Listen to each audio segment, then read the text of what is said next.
오늘 벨기에 신앙고백서 제3조 같이 공부하도록 하겠습니다. 오늘은 또 우리 청년들 선교 보고도 있고 그래서 길게는 못할 것 같고요. 하여튼 요약해서 빨리 진행하고 또 우리 청년들 단기 선교 내용도 함께 들어보도록 하겠습니다. 우리 3조 같이 한번 읽어볼까요? 한 목소리로 시작.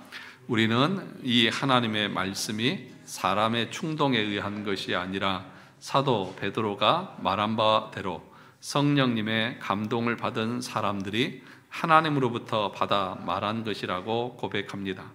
그 후에 우리와 우리의 구원을 위한 그분의 특별한 돌보심 안에서 하나님께서 당신의 종들 곧 사도들과 선지자들에게 명령하셔서 당신의 계시된 말씀을 기록하도록 맡기셨는데 쓰며 그분은 친히 자기 자신의 손가락으로 율법의 두 돌판을 기록하셨습니다. 그러므로 우리는 이 기록들을 거룩하고 신성한 성경이라고 부릅니다.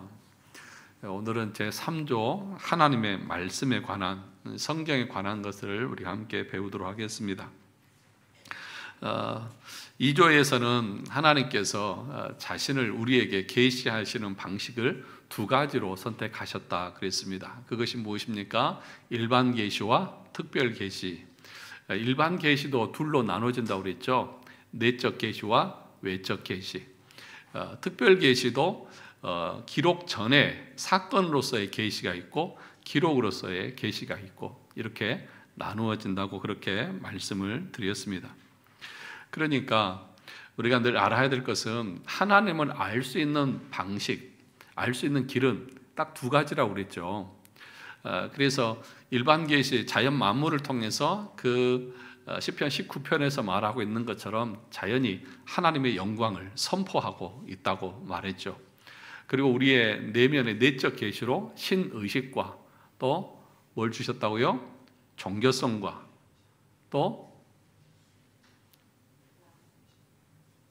양심을 주셨다고 그렇게 말씀을 했습니다. 그래서 이 일반 계시의 목적은 뭐라고 했습니까? 일반 계시를 통해서는 하나님이 어떤 분인지 그 구원의 길을 우리가 알 수가 없습니다.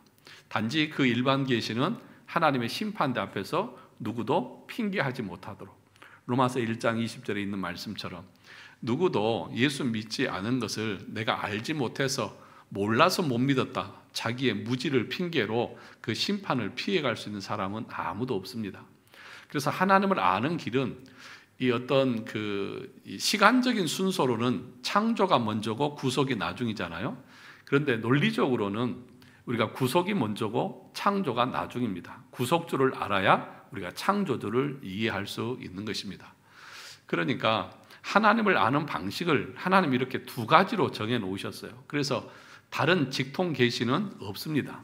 그래서 우리가 웨스트민스터 신앙고백서 1장이 성경이잖아요. 그 성경에서도 마지막에 아들을 통해서 말씀하시고 성경을 기록하게 하심으로 계시는 이제 끝나고 종결되어졌다. 그러니까 이전에 행하던 방식 뭐죠? 하나님이 직접 말씀하신다든지 환상을 보여주신다든지 어떤 기적을 통해서 자신을 계시하시는 그 방식은 이제 중지되어졌다. 그러므로 여러분들이 이런 성경의 교훈과 가르침을 근거해서 우리의 신앙을 배우고 세워가야 되잖아요. 그런데 이 이단이나 사이비들은 내가 하나님으로부터 직동 계시를 받았다, 하나님이 어젯밤에 나에게 이렇게 말씀하셨다, 이렇게 말하는 것 자체가 성경에 위배되는 것이고 비성경적이고 그건 거짓된 것이죠. 이런 것은 있을 수 있습니다. 성령께서 우리 마음에 뭘 생각하게 하시고 떠오르게 하시고 그렇게 하실 수는 있어요. 그런데 그것을 계시처럼 하나님이 나에게 직접 말씀하신 것처럼 그렇게 선포하는 것은 아주 위험한 것입니다. 목사도 이 강단에서 설교를 할 때에도 하나님이 나에게 이렇게 말씀하셨다, 이런 표현들은 가급적은 자제해야 됩니다.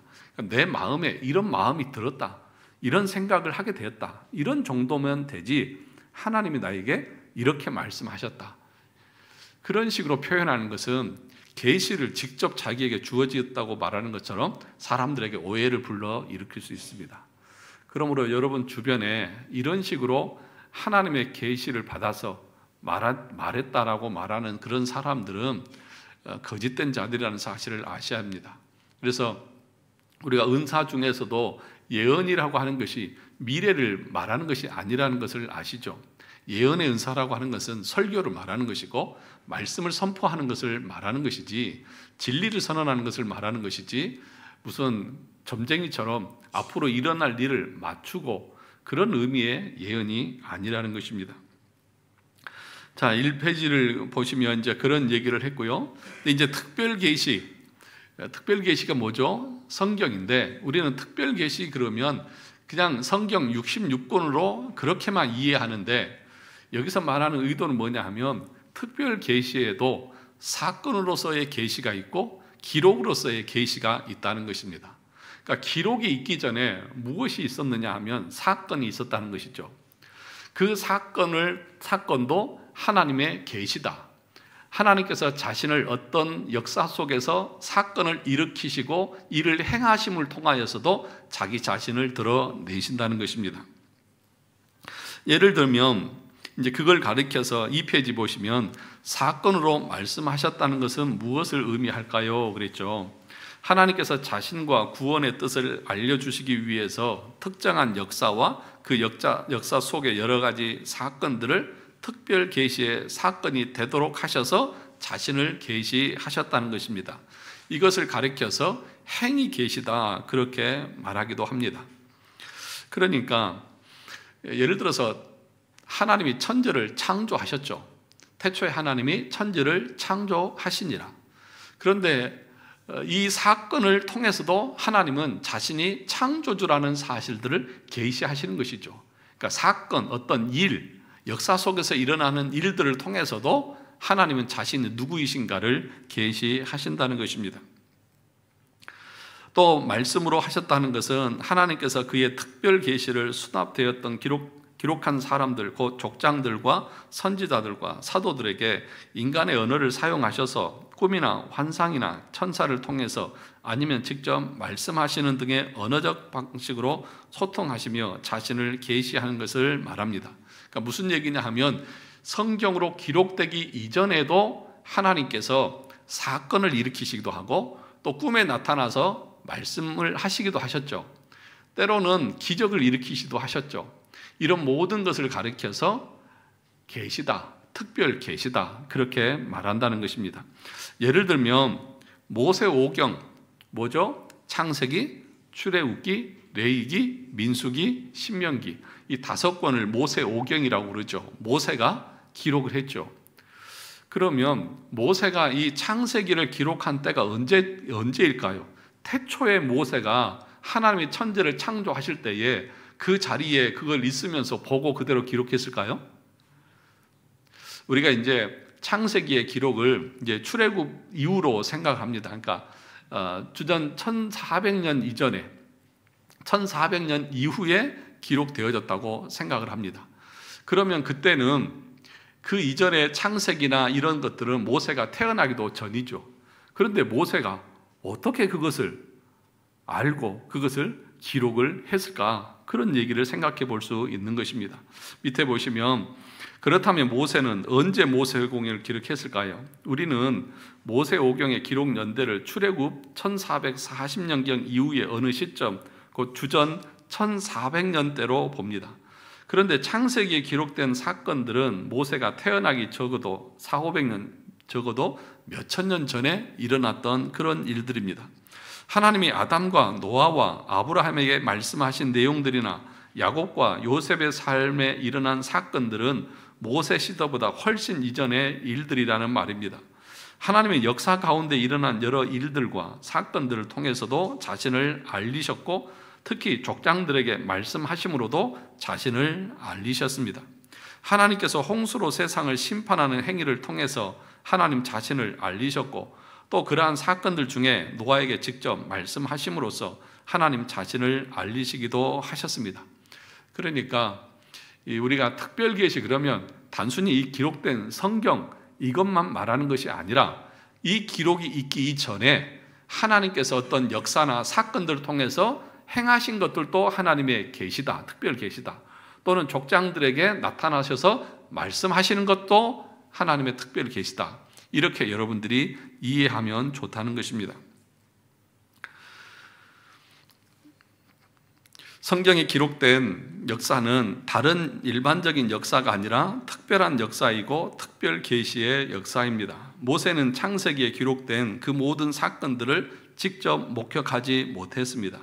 하나님께서 아브라함에게 너는 너의 고향과 친척과 아비집을 떠나 내가 네게 보여줄 땅으로 가라고 말씀하셨을 때에 모세가 그 옆에서 하나님의 말씀을 듣고 그 자리에서 받아 적은 것도 아닙니다.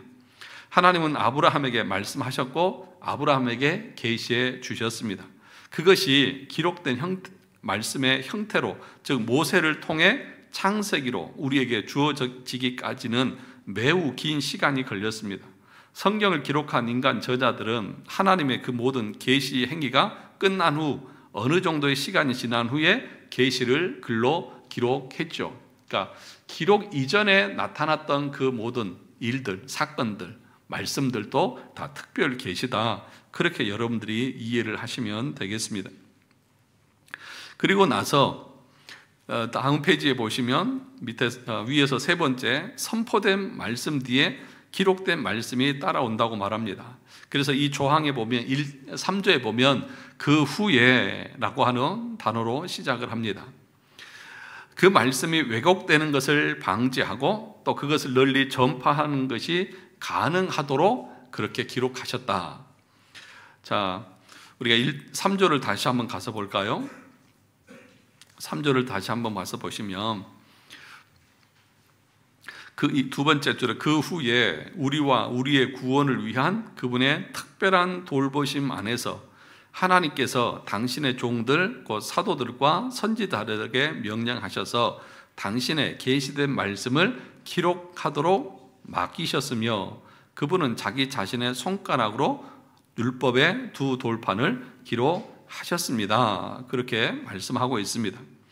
왜 그러면 성경을 기록하게 하셨느냐?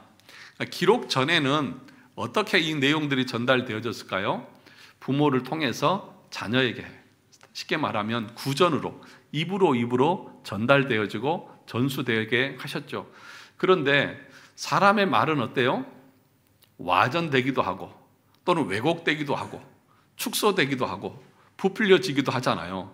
그래서 그 하나님의 말씀을 기록으로 남기게 하셨다는 것입니다. 그래서 그 말씀이 왜곡되는 것을 방지하고 또 다른 곳에 보면 교회를 보존하기 위해서 또는 말씀으로 세상에 전파되게 하기 위해서 그렇게 기록하기를 명하셨다는 것입니다. 그러나 우리가 하나님의 말씀을 통해서 하나님을 알 수 있다고 한다면 그 말씀이 과연 도대체 무엇이기에 그렇게 믿을 만한 것인지 그 권위를 분명히 알아야 합니다. 만약 성경 그 자체에 권위가 없다고 하면 우리의 믿음도 모래 위에 지은 집과 같이 사상 누각이겠죠. 그러면 이 성경의 권위를 우리가 어떻게 알 수 있느냐? 그래서 이 3조는 하나님의 말씀에 관한 것인데 다른 말로 하면 이 성경의 권위에 대한 것이라고도 말할 수 있습니다. 그러니까 성경은 믿을 만한 것이냐? 또 성경에서 말하는 것이 진짜 우리가 믿을 수 있는 것이냐? 그래서 우리의 믿음의 가장 중요한 근간이 성경이기 때문에 이 벨기에 신앙 고백서는 3조에서부터 7조까지 성경에 관련된 것들을 계속 이야기합니다. 3조가 성경의 영감이라고 하면 4조는 뭐죠? 성경의 정경성, 진정성, 그러니까 성경이 진짜 하나님의 말씀이냐 하는 것이죠. 그 다음에 5조에는 성경의 권위, 그리고 6조는 정경과 외경의 차이, 7조는 성경의 완전성, 이렇게 3조에서부터 7조까지 5조에 걸쳐서 성경에 대한 내용들을 다루고 있다는 것입니다. 그럼 첫 번째 성경의 신적 권위, 하나님의 말씀입니다. 성경이 왜 권위가 있느냐라고 묻는다고 하면 한마디로 정리를 한다고 하면 그것은 곧 하나님의 말씀이기 때문에 그렇습니다. 이렇게 정리할 수 있을 것입니다. 성경은 절대적인 권위를 갖고 있습니다. 성경에 권위가 있는 이유는 사람의 기록이 아니라 하나님의 말씀이기 때문입니다. 만일 성경이 단순히 사람들의 기록이라고 하면 권위가 없을 것입니다. 그래서 7조에 가서 보면 중간에 이런 말이 있습니다. 같이 읽어볼까요? 우리는 제 아무리 거룩한 사람의 기록이라 할지라도 인간이 쓴 모든 저작에 대하여 신성한 말씀과 동등한 가치를 가진 것으로 여기지 말아야 합니다. 그러니까 사람 중에 유명한 작가들이 있죠. 그 사람들의 어떤 말들을 성경과 같이 견주어서는 안 된다는 것이죠. 어떤 사람들은 그런 위대한 인물들을 더 추앙하는 그런 경우가 있습니다. 아닙니다. 그것은 인간의 말이지 하나님의 말씀이 아닙니다. 그래서 설교할 때에도 이제 여러분들에게 예를 들고 어떤 비유를 적용을 할 때에도 가급적이면 성경에 나와 있는 그 구절을 가지고 해석하고 적용하는 것이 중요하지, 다른 어떤 사람들의 위대하거나 또 훌륭한 사람들의 글을 가져와서 성경을 증명하려고 하는 것은 주객이 전도된 것이죠. 그렇지 않습니까? 사람의 말이 성경의 권위를 증명하는 것이 아니죠. 하나님의 말씀은 하나님의 말씀으로 그 권위가 있는 것이죠. 그래서 다른 어떤 것을 가지고 막 성경을 이렇게 높이려고 하는 것은 올바른 태도나 자세가 아니라는 것입니다. 그러면 성경의 저자들은 어떻게 이 성경을 기록하게 되었느냐? 그 밑에 보시면 성경이 가치가 있고 권위가 있으려면 성경이 사람의 글이 아니라 하나님의 말씀이라는 사실이 명확해야 합니다. 그렇죠? 그래서 3조에서는 이렇게 시작하죠. 같이 읽어볼까요? 우리는 이 하나님의 말씀이 사람의 충동에 의한 것이 아니라 사도 베드로가 말한 대로 성령님의 감동을 받은 사람들이 하나님으로부터 받아 말한 것이라고 고백합니다. 우리는 성경을 어떻게 믿고 고백하느냐? 이 성경은 사람들이 충동으로 또는 사람들이 명상을 하고 사색을 하고 연구를 해서 만들어서 기록한 것이 아니라 성령에 의해서 택함 받은 사람들이 성령의 감동으로 기록한 것으로 우리는 고백하고 믿습니다. 그러니까 이 성경은 사람의 글이 아니라 하나님의 말씀이다. 우리는 이렇게 믿고 고백한다는 것입니다. 베드로후서 1장 21절 읽어볼까요? 예언은 언제든지 사람의 뜻으로 낸 것이 아니요 오직 성령의 감동하심을 받은 사람들이 하나님께 받아 말한 것임이라. 여기서도 예언이라고 하는 것은 미래를 예측하고 예견하는 그런 것이 아니고 하나님의 말씀을 말하는 것이죠. 성경을 말하는 것이죠. 성경은 언제든지 사람의 뜻으로 낸 것이 아니다. 오직 성령의 감동하심을 받은 사람들이 누구에게 받아서요? 하나님께 받아. 하나님께 받아서 말한 것이다. 그렇게 우리가 고백하고 있다는 것입니다. 밑에 보시면 두 번째 베드로후서 1장 21절을 같이 보면 벨기에 신앙고백서 제3조의 본문이 언급하고 있는 베드로후서 1장 21절은 예언은 언제든지 사람의 뜻으로 낸 것이 아니고 오직 성령의 감동하심을 받은 사람들이 하나님께 받아 말한 것임이라고 말합니다. 예언은 어떤 것이라고요? 미래의 예언이 아니라 성경의 가르침을 말하는 것이라는 거죠. 그래서 성경 곳곳에 이런 증거들이 많이 있다는 것입니다. 히브리서 3장 7절에 보면 구약의 시편 95편을 인용하면서 성령이 이르신 바와 같이 그렇게 말하고 있고 또 성령께서 하신 것이다. 또 히브리서 3장 15절에 보면 똑같은 시편 95편을 인용하면서 성경에 일러스되 또 사람의 쓴 글에 대해서도 성령님께서 하신 것이다. 이런 표현들을 하고 있다는 거죠. 그래서 성경의 모든 내용들은 하나님께서 말씀하시고 성령의 조명으로 되어진 것이다. 마태복음, 마가복음 12장 36절 이하에도 보면 다윗이 쓴 시편 110편을 인용하면서 다윗이 성령에 감동하여 친히 말하되 이것이 다윗의 말이 아니라 하나님께서 하신 말씀이라고 하는 것을 이렇게 말하죠. 그러니까 성경에 나와 있는 것은 주로 사람이 말하고 있는데 그 내용들을 성경은 성령께서 말씀하셨다, 하나님이 말씀하셨다 이렇게 표현함으로 그 모든 내용들이 하나님으로부터 받은 것이라고 하는 것을 강조하고 있다는 것입니다. 오늘 우리가 읽은 디모데후서 3장 16절도 마찬가지죠. 우리가 아주 중요한 구절이고 암송하는 암송 구절인데 여러분 다 암송하실 수 있죠? 우리 청년들 다 암송할 수 있죠? 원래 디모데후서 3장 15절부터 17절까지를 한 묶음으로 이렇게 우리가 암송하고 외우고 있습니다. 모든 성경은 하나님의 감동으로 된 것으로, 모든 성경은 하나님의 감동으로 성령의 영감을 통해서 우리에게 주어졌다는 것입니다.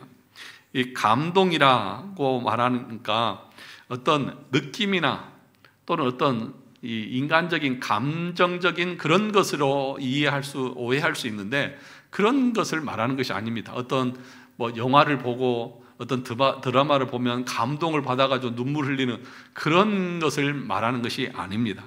다른 말로 하면 영감, 성령의 영감, 그런 표현을 씁니다.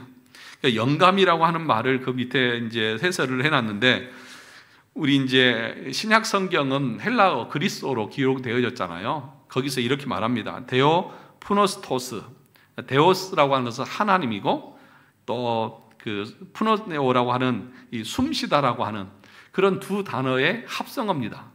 그러니까 하나님이 숨쉬다. 그러니까 하나님의 숨, 이런 표현들은 성경에 딱 2번 나온다 합니다.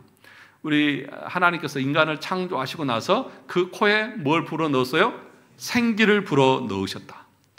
그리고 하나님께서 우리에게 성령으로 감동을 하셨다. 이런 표현이나 그 코에 생기를 넣으셨다. 그래서 우리가 생명이 된지라 라고 말하는 것처럼 그런 표현이라고 생각을 하시면 됩니다. 그러니까 하나님의 감동, 성령의 영감, 그런 것은 딱 2번이 나오는데, 우리가 창조됐을 때 하나님이 그 코에 생기를 불어넣으셨다. 그러니까 하나님이 숨쉬다. 그러니까 하나님께서 우리의 영혼에 하나님의 말씀을 불어 넣어주셨다. 그렇게 이해할 수도 있는 것이죠. 6페이지 보시면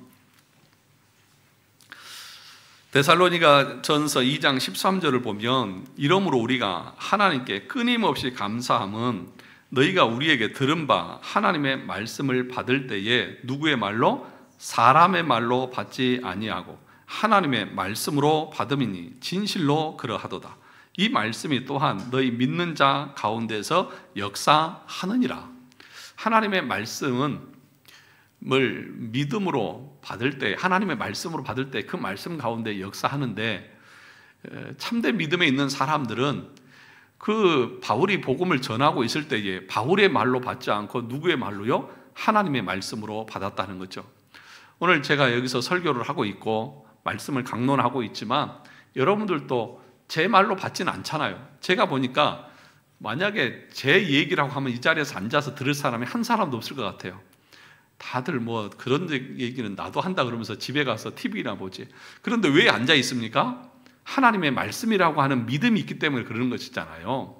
제가 무슨 뭐 지식을 자랑하고 학식을 자랑하는 시간이 아니라 하나님의 말씀을 강론하고 가르치는 시간이라는 것을 여러분들이 믿기 때문에 이 자리에 있는 것 아니겠습니까? 그러므로 이것은 참 중요합니다. 이 말씀을 전하는 사람도 중요하지만 말씀을 받는 사람도 어떤 태도와 자세로 말씀을 받느냐는 너무나 중요합니다. 전하는 자만 올곧게 전하면 되는 것이 아니라 받는 사람들도 그 말씀을 믿음으로 하나님의 말씀으로 순종해야 될 하나님의 명령으로 받을 줄 알아야 됩니다. 그것이 받는 자에게 유익한 거죠.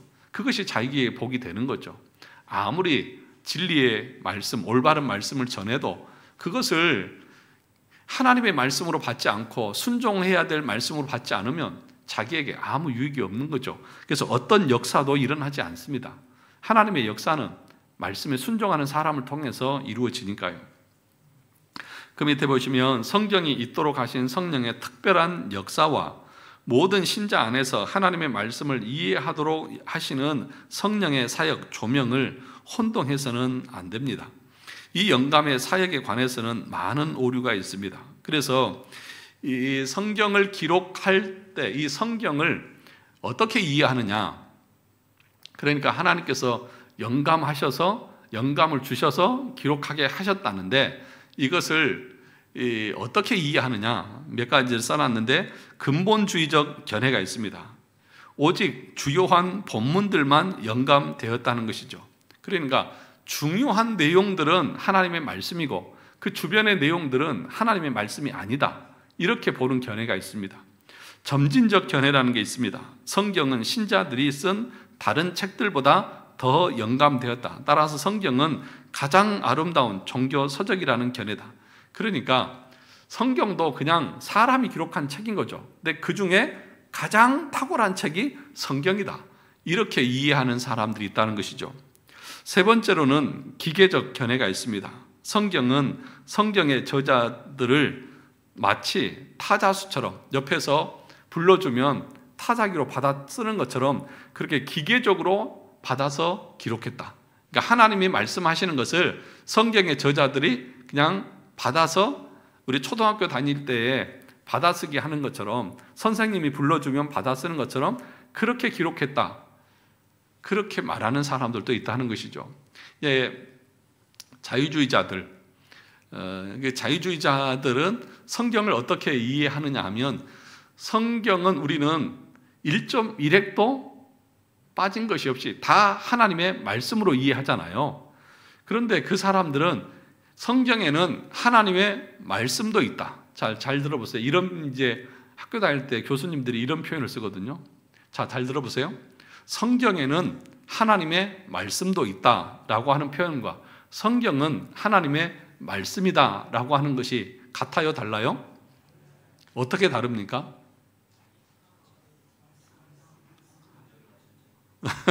네, 다들 이해는 하시겠죠? 그러니까 성경에는 하나님의 말씀도 있다 이 말은 이 성경에 하나님 말씀이 아닌 것도 있다는 것이죠. 그래서 어떤 기적이나 이적들은 하나님의 말씀이 아닌 것처럼 홍해가 갈라지고 그 이스라엘 백성들 200만이 건너갔다 이런 것들은 그런 과학적으로 증명할 수 없으니까 그건 성경이 아니다. 이런 식으로 부정하는 그런 자유주의자들도 있다는 것이죠. 그런데 여러분, 이 성경의 내용이 우리가 이해가 되든지 안 되든지 과학적으로 증명되든지 안 되든지 이것은 모든 것이 하나님의 말씀인 것을 우리는 믿는 거죠. 그죠? 우리가 3장 16절에 모든 성경은 하나님의 감동으로 된 것으로 모든 성경은 하나님의 감동으로 된 것으로 그 어느 것 하나라도 하나님의 말씀이 아닌 것이 없습니다. 그런데 요즘에는 이제 성경을 이렇게 보시면 여러분 성경에도 그렇잖아요. 신약 성경을 보면 예수님의 말씀은 뭘로 되어 있어요? 빨간색으로 되어 있고 예수님이 직접 하신 말씀이 아닌 것은 그냥 검정색으로 되어 있잖아요. 그러면 빨간 것만 하나님 말씀이고 나머지 검정 것은 하나님 말씀 아닌가요? 대답을 해보세요. 직접 예수님이 말씀하셨으니까. 그런 식으로 오해하는 사람들도 있더라고요. 그런 표현 자체가 옳지 않고 그런 식으로 구분해 놓는 것 자체도 오해의 소지가 있어서 올바르지 않아요. 그렇지 않습니까? 아니 예수님이 하신 것만 그 하나님의 말씀이고 그 외에 다른 설명들은 하나님의 말씀이 아니다? 그렇게 생각하면 큰일 나는 거죠. 그러니까 그렇게 성경을 그런 식으로 해놓는 것은 일반적으로 그렇게 해놓는 거기 때문에 그 자칫 잘못하면 사람들이 오해할 수도 있는 것입니다. 그러면 우리는 어떤 기록서를 믿느냐? 그 밑에 보시면 유기적 영감론을 지지한다 그렇게 얘기합니다. 우리는 기계적 영감론이 아닙니다. 유기적 영감서이라고 하는 것은 하나님께서 여기 앞에도 보면 하나님이 특별하게 택한 자들, 선택된 자들에게 성령을 통해서 말씀하셨다고 했잖아요. 그러니까 그 사람의 지식이나 지혜나 경험이나 이 모든 것을 다 사용하셔서 하나님이 성경을 기록하게 하셨다는 거예요. 그냥 기계적으로 받아쓰게 한 것이 아니라 자, 생각해 보세요. 눈을 뜨시고 고개를 들고 저를 보시면 자, 모세가 모세오경을 기록했잖아요. 그죠? 그런데 그 창세기의 사건은 모세가 태어나기 몇천 년 전의 이야기잖아요. 일이잖아요. 그 사건을 모세가 본 적도 없잖아요. 그 많은 이야기들을 모세가 어떻게 알고 기록했을까요? 누가 그걸 본 사람이 없잖아요. 그렇잖아요. 아니 아담과 하와도 태어나기 전이니까 그 사건을 어떻게 알 수 있냐고요. 그런데 성경이 기록되어 그럼 어떻게 기록했을까? 그 밑에 보시면 이제 그런 설명들을 조금 해놨는데 무슨 얘기냐 하면 하나님께서 성령으로 영감을 주셔서 그 모든 얘기를 종합하고 정리하고 요약하고 오류가 없이 기록할 수 있도록 하나님께서 역사하셔서 그것을 기록하게 하셨다. 이것을 우리는 유기적 영감론이다. 그렇게 말하고 우리는 성경이 그렇게 기록되어졌다고 믿는 것입니다. 자, 7페이지를 보시면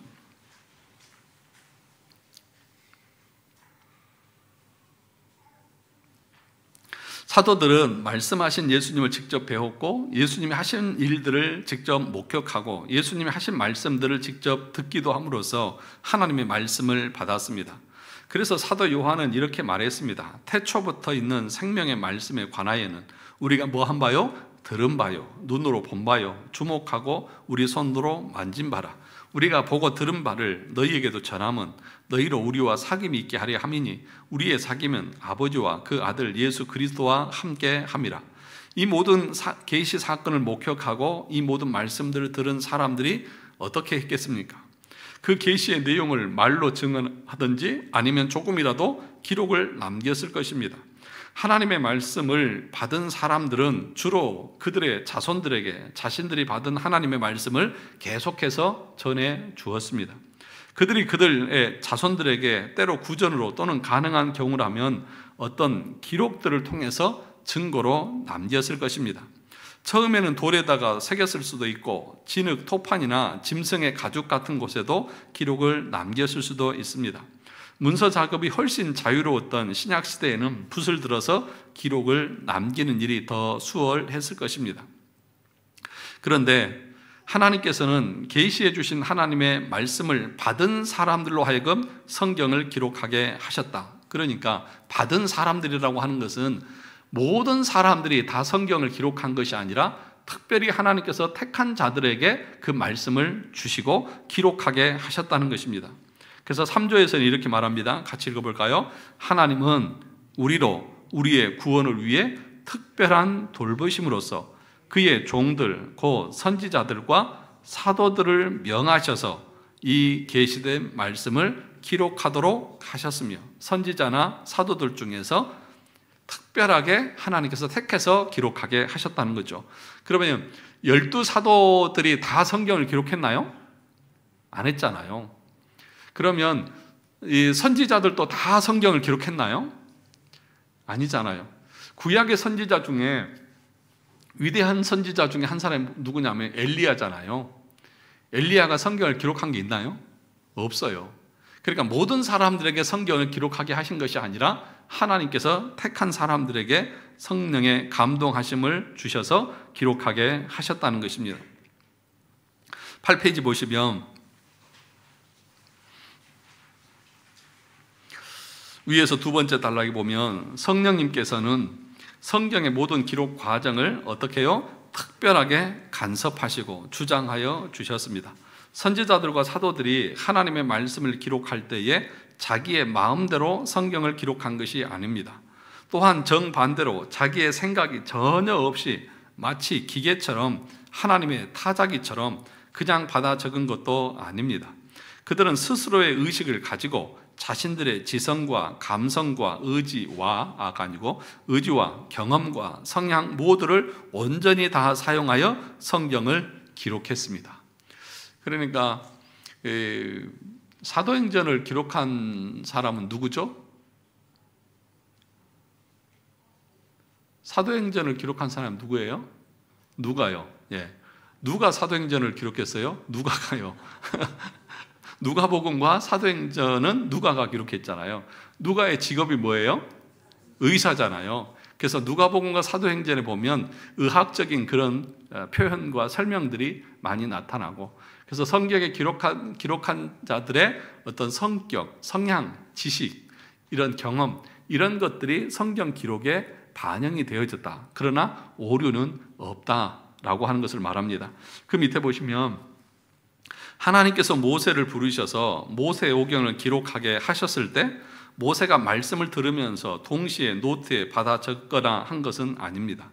모세는 먼저 하나님의 말씀을 받았고 그 후 어느 시점에 그 내용을 기록했는데 그 모든 기록의 과정을 성령님께서 간섭하여 주시고 붙들어 주셔서 그 모든 내용이 잘 기억나게도 하시고 기록해야 할 내용을 잘 간추리고 요약할 수 있도록 힘을 주시고 그들이 이제까지 받았던 모든 교육과 그들의 모든 경험과 그들의 모든 의의를 자유롭게 사용하되 역사적인 진술이나 하나님에 대한 모든 진술에서 뭐가 없도록 오류가 없도록 해 주셨습니다. 그러니까 구약은 모세가 이렇게 아주 중요한 모세오경을 기록했잖아요. 또 신약에는 바울 서신, 로마서를 비롯한 아주 중요한 서신들을 기록했잖아요. 그런데 모세는 자기가 어떤 교육을 받았습니까? 바로의 궁정에서 왕의 교육을 받았잖아요. 40세까지. 바울도 어떻습니까? 신약에 보면 가말리엘 문화, 최고의 학문을 그가 배웠잖아요. 그러니까 하나님께서는 그런 배움과 그런 지혜와 지식들을 다 사용하셔서 성경을 기록하게 하시고 그 기록할 때에 잘 정리하고 요약하고 또 오류가 없도록 그렇게 간섭하셔서 성경을 기록하게 하셨다. 참 신기해요. 본 적도 없는데 그 창세기의 내용을 모세가 기록을 했잖아요. 근데 우리는 그걸 믿잖아요.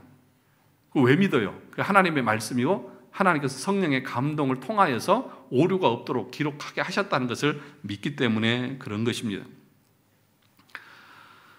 자, 결론의 말씀 보겠습니다. 하나님은 성경의 하나님이십니다. 하나님께서 그의 특별 계시의 말씀이 기록되게 하셔서 영구히 보존될 수 있도록 해주신 것이 얼마나 큰 은혜인지 모릅니다. 하나님께서는 그의 말씀이 기록되는 것을 얼마나 간절히가 아니고 간절히요.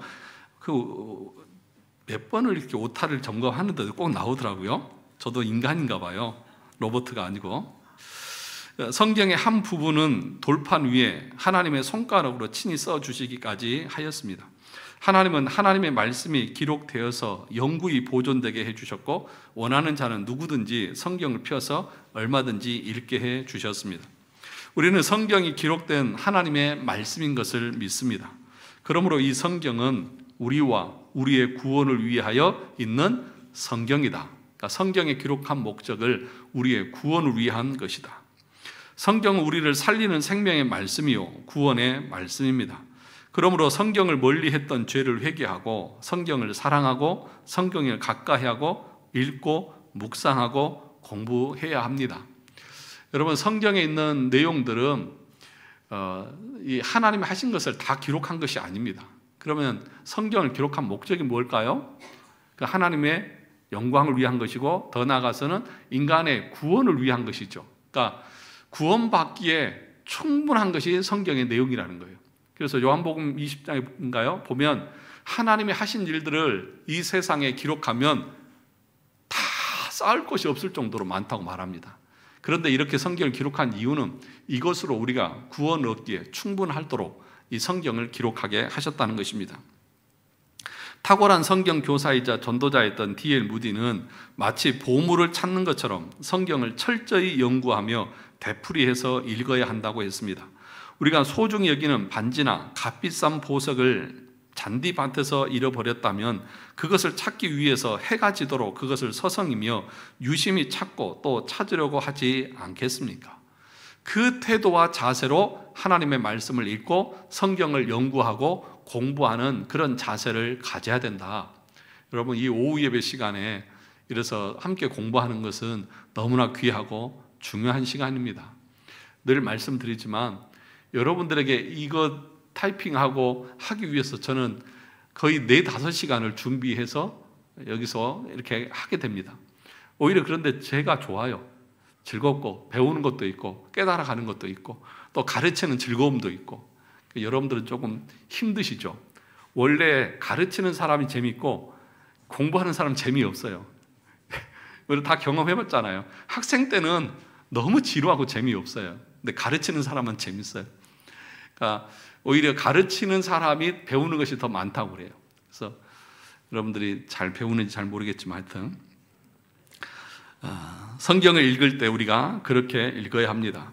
성경의 한 구절 한 구절을 뜻을 새기며 읽고 묵상하고 설교를 통해서 말씀을 더 잘 알아가고 말씀을 받았다면 그 말씀을 신실하게 증거하는 증인의 삶을 살아야 합니다.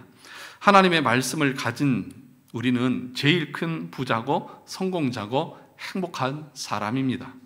우리는 말씀을 통해서 하나님의 모든 좋은 것을 받습니다. 그래서 다윗은 주의 입의 법이 내게는 무엇보다 천천은금보다 낫다, 승하니다. 하나님의 말씀이 천천금은보다 나에게는 귀하고 값집니다. 왜 아멘 안 하세요?